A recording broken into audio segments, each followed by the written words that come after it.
Hello and welcome to the fifth episode in the series on found Christianities.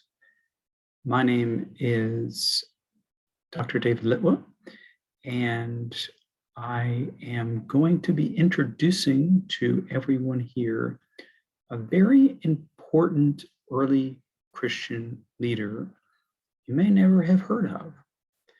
His name is Menander of Antioch.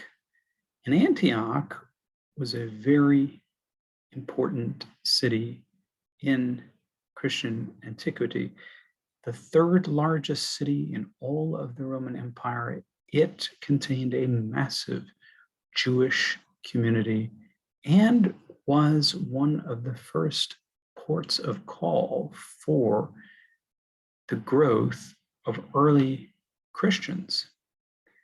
Now, Menander flourishes in the year 80. That's a rough estimation for when he lives. He is, or shares the name of another famous playwright, Menander. It suggests not a Jewish name per se. Menander is actually born in Samaria, in a town called Capparetea. And his Samarian origin is interesting because this is the same area from which, of course, Simon of Samaria was. And many later Christian opponents of Menander wished to make Menander a student of Simon of Samaria. And that would certainly be interesting if he was, although we lack firm data. We do see that there is a fairly similar theology, and so we can't rule out, and in fact shouldn't rule out, the possibility that Menander was influenced by Simonian theology, which was a Christian theology and one of the earliest. Menander moves to Antioch about 80, and that's the big city. And one would think he would come into contact with the large Jewish community, but it turns out that about that time, which is in the wake of the Jewish war, the Jews in Antioch were going through great troubles and turmoils. In fact, after the Jewish war, which was about the year 70, 71, the people of Antioch petitioned the general Titus, son of the Emperor Vespasian, to simply throw out or exile the entire Jewish population of Antioch because it was highly nationalistic and incendiary. Well, this accusation, at any rate, may or may not be true. Titus, at any rate, refused for the obvious reason that expelling thousands of Jews would result in a massive refugee crisis. And the Jews had nowhere to go because Titus had just finished destroying their homeland in Judea and burning their temple. So and one other thing to throw in here, because Menander was from Samaria and was possibly of Samaritan background, that is, practicing the religion of Samaria, he would have already been suspect to the Jewish community anywhere, and in particular Antioch. So my money is on Menander making his Christian message appeal to the broader Hellenic or Gentile population of the city. And that makes a lot of sense. already, because we know from the book of Acts that Antioch was one of the centers of Gentile Christianity.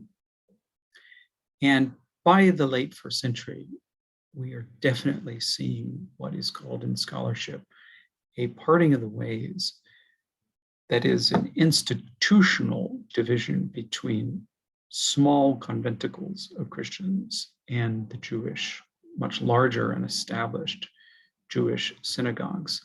It's not to say that there wasn't constant and repeated interaction between Christians and Jews and debate, but institutionally they were beginning, Christians that is, were beginning to form their own house churches, rituals, and so forth. Now, the ritual that Menander is best known for is a rite of baptism promising immortality. In a sense, this is entirely benign and even banal. I mean, this is the central Christian rite. So there's no denying that Menander was a Christian. What his opponents don't like is that Menander apparently made some modification so that his baptism was special. And according to heresiologists, it seems that he used his name in some way with reference to the rite. Heresiologists accused Menander's followers of being baptized into Menander or with reference to Menander. Now, it's actually not that clear what that means. What is clear is that Menander's baptism gave people immortality. And how exactly he meant that is not absolutely clear. So we have to be skeptical of heresiological claims that he necessarily meant that, there was this amazing physical post-human transformation, that mortal human beings became, bodily immortal and unable to perish. Well, that's probably not the case, as in most Christian rites, there is a rites of baptism, there is a promise of immortality, but it is with reference to a superhuman and usually post-mortem life. At any rate, Menander of Antioch also viewed himself as an ambassador of a being he called, according to the heresiologists, the highest and secret power. This tradition actually is specifically from Tertullian.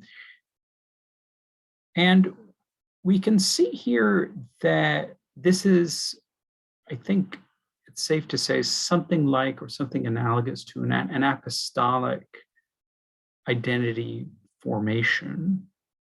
And Tertullian even indicates that Menander sent out other apostles, as it were. And so by this time, apostle hadn't ossified into a kind of very technical term for a series of 12 people around Jesus. That's seems to be coming later, and is also the 12 is also a very mythicized number. We don't exactly know how many disciples Jesus had. But the point here, the bottom line, is that Menander also viewed himself as an apostle of the highest and secret power. And this highest and secret power, very significantly, was not the God of the Jews. Very similar to Simonian thought, the primal power gives rise to a primal thought. And then this primal thought bears or gives birth to angels who make the world. And Menander, interestingly, doesn't refer specifically to the Judean deity, but apparently he is one of these angels. And this theology, as you can imagine, would have immediately alienated Menander from the larger Jewish community, which worshipped the Creator. In addition to immortality, Menander said that his baptism freed his devotees from the power of the world-making angels. And this also makes sense. We can imagine, and unfortunately we have to imagine because we don't have the full picture, that Menander had a theology in which salvation was an ascent beyond this world into the aeons above this world. And therefore, above these world-making angels who are the gods of this world, who seem to have the power, but actually, like political tyrants and autocrats today, are dangerous, liars, and those who hinder the salvation of people who know the truth. Now, Menander's thought is often thought to represent incipient Gnostic Christian thought. And that, I think, depending on how you define Gnostic, might be generally true. It does seem that he and his thought influenced a fellow named Saturninus, who was also from Antioch, and we'll be covering him in the next episode. The fact that Menander, who was from Samaria, might have been influenced by Simon of Samaria gives us a sense for the continuity of this alternative Christian thought. And in this Christian thought, the Judean deity was never the true deity. And the use of the so-called Old Testament or Hebrew Bible doesn't really even appear in Menander. And that's interesting. Possibly the very short reports that we have just don't include it because they're very short reports, but it is very significant that really there seems to be almost no use of the Hebrew Bible or the Old Testament, and there's no worship of the Creator. And this is one of the earliest Christian theologies we know from a man who flourished in probably the center of early Christianity in Antioch before some of the better known figures like Ignatius, who is often held up as a forerunner of so-called Orthodox Christianity. Menander is before him. And so he's a fascinating piece in the early Christian, or the puzzle of early Christian thought and history. And he really deserves to be better known. And I hope that in this short episode, I have convinced you that he deserves further study. And I encourage everyone to learn more about Menander, and the way that you will do so is by reading the chapter on Menander. He is chapter 5 in Found Christianities. So I wish everyone a very happy reading and all the best to you in your research.